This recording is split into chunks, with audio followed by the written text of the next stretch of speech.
Welcome to the Philosopherse podcast. Today, we're embarking on an advanced exploration of John Rawls' A Theory of Justice, specifically examining the metaphysical foundations and methodological implications of the veil of ignorance.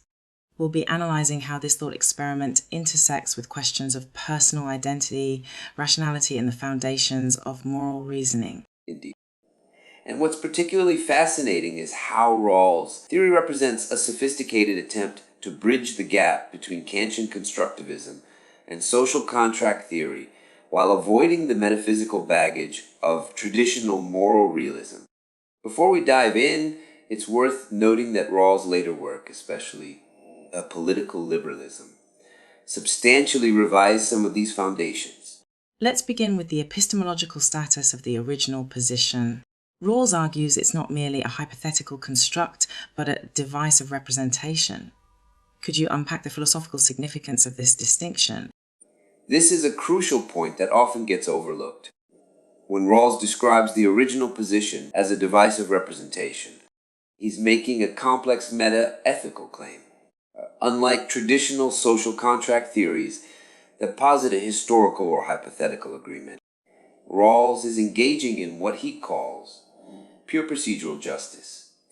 The original position isn't meant to discover pre-existing moral truths, but rather to construct principles through a process that embodies our considered moral judgments about fairness. That raises interesting questions about moral constructivism. How does Rawls navigate between Kantian constructist emphasis on rational agency and Hume's critique of deriving normative claims from purely procedural reasoning? Rawls attempts to thread this needle through his conception of reasonable. As distinct from rational, his theory posits what he calls the reasonable, as a moral power separate from instrumental rationality.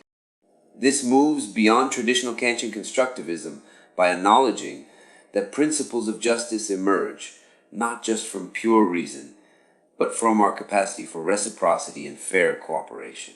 Let's delve deeper into the metaphysical assumptions underlying the veil of ignorance. Particularly, how does Rawls' theory engage with Derek Parfit's work on personal identity and its implications for rational choice theory? This is where things get particularly complex. Parfit's arguments about the indeterminacy of personal identity pose a significant challenge to Rawls' framework. If our personal identity isn't as determinate as we typically assume, what does this mean for choosing principles behind the veil of ignorance? Rawls' response, particularly in his later work, was to shift towards a more political conception of justice that doesn't rely on comprehensive metaphysical doctrines.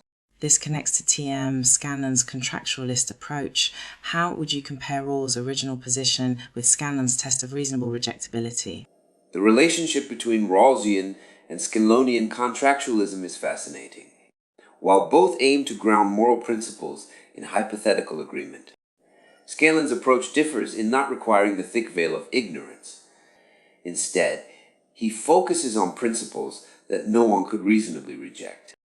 This raises questions about whether Rawls' more elaborate constructive procedure is necessary, or whether Scanlon's simpler approach might achieve similar results with fewer controversial assumptions. Let's examine the formal structure of reasoning in the original position. Rawls argues for maximum reasoning, but how does this hold up against alternative decision theories, particularly those developed in contemporary behavioral economics? This is a crucial technical point. Rawls' argument for maximum reasoning has been challenged by decision theorists who argue that it's too risk-averse. Harsanyi, for instance, argued that rational agents behind the veil of ignorance would maximize expected utility rather than following maximin. More recent work in prospect theory and behavioral economics suggests that actual human reasoning under uncertainty differs significantly from both approaches. That brings us to questions about the psychological realism of the original position. How does contemporary cognitive science, particularly research on moral psychology and implicit bias, impact our understanding of the veil of ignorance as a moral reasoning tool?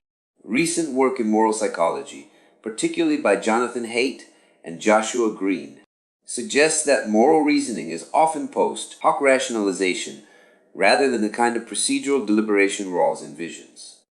However, we might defend Rawls by arguing that the original position isn't meant to describe actual psychological processes, but rather to serve as a normative standard for evaluating our moral intuitions.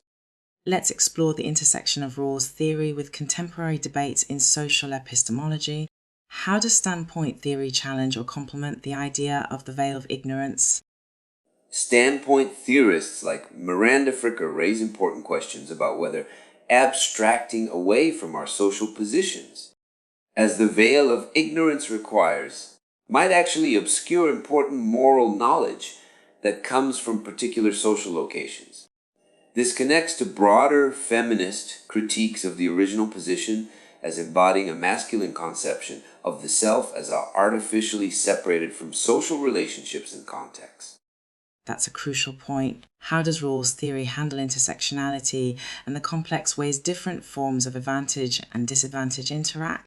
This is where Rawls' framework shows some limitations. While the difference principle focuses on the least advantaged, it doesn't fully capture how different forms of disadvantage intersect and compound. Philosophers like Elizabeth Anderson have argued for relational approaches to equality that better account for these complexities. However, we might argue that Rawls' framework could be modified to incorporate intersectional insights while maintaining its basic structure. Let's shift to methodological questions. How does Rawls' method of reflective equilibrium relate to recent work in experimental philosophy and empirical approaches to normative ethics?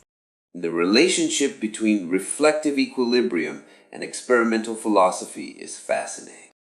While Rawls saw reflective equilibrium as a coherentist method for moral reasoning, experimental philosophers like Joshua Knob have suggested that our moral intuitions might be systematically biased or inconsistent. This raises questions about whether reflective equilibrium can reliably lead to justified moral principles. One of the most sophisticated critiques of Rawls comes from G.A. Cohen's rescue case argument. Could you elaborate on how this challenges the basic structure of Rawlsian justice? Cohen's rescue case strikes at the heart of Rawls' theory by questioning whether principles of justice should apply only to the basic structure of society. Cohen argues that if we accept Rawls' reasoning for the difference principle, we should also accept similar principles governing individual behavior. This challenges Rawls' distinction between principles of justice and personal ethics. That connects to questions about the scope of justice. How does Rawls' theory handle questions of global justice, particularly in light of recent work on climate justice and intergenerational equity? This is where contemporary extensions of Rawls' theory become crucial.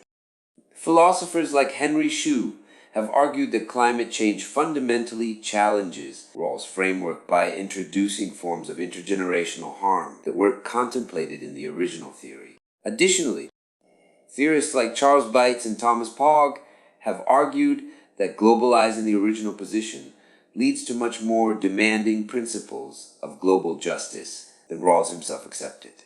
Let's examine how Rawls' theory might apply to emerging questions in technology ethics, particularly regarding artificial intelligence and algorithmic justice. Behind the veil of ignorance, we need to consider not just our position in society, but our relationship to technological systems. This raises complex questions about digital rights, algorithmic bias, and the distribution of benefits from technological advancement. Helen Nissenbaum's work on contextual integrity provides interesting extensions of Rawlsian principles to privacy and data rights. As we approach our conclusion, let's consider the relationship between ideal and non-ideal theory. How might Rawls' framework be modified to better address transitional justice and historical injustice? Charles Mill's concept of black radical liberalism offers an interesting direction here, suggesting how we might preserve Rawls' basic framework while incorporating a more explicit recognition of historical injustice. Similarly, Iris Marion Young's work on structural injustice suggests ways to extend Rawlsian principles to address systemic inequalities. Finally, how does Rawls' theory connect to contemporary debates about democracy and public reason, particularly in an era of increasing polarization? Rawls' idea of public reason remains highly relevant to contemporary democratic theory.